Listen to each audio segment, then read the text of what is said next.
12:30 पासून लोक थांबलेले आहेत आणि उपस्थित सर्व बंधू भगिनी आणि मित्र शांत बसा ना. बैठकीचं गांभीर्य ठेवलं पाहिजे आणि त्यामुळे स्वाभाविक त्यांना यायला उशीर जरी झाला असला तर मी आपल्या सर्वांच्या वतीने माननीय मुख्यमंत्री महोदयांचं मनपूर्वक स्वागत करतो.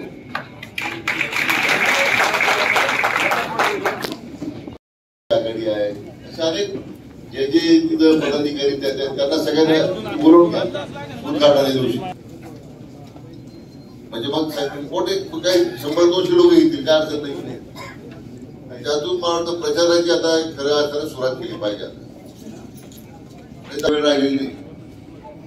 त्याकरता यंत्रणा उभी करायची तालुका पातळीवर तितकी आता उभी करण्याची आता मी कमलाकर होते आपल्या जिल्हा प्रमुख यांना सूचना दिलेल्या आहेत.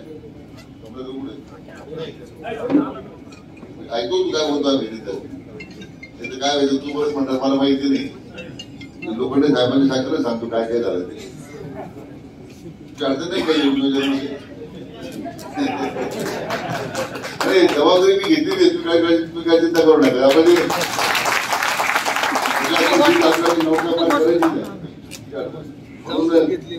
आणि मग ते काही मी कमलाकरांना समजलं काय करायचं नियोजन काय करायचं कुठं. परंतु अधिकचा वेळ घेणार नाही. परिस्थिती अतिशय चांगली आहे. रोज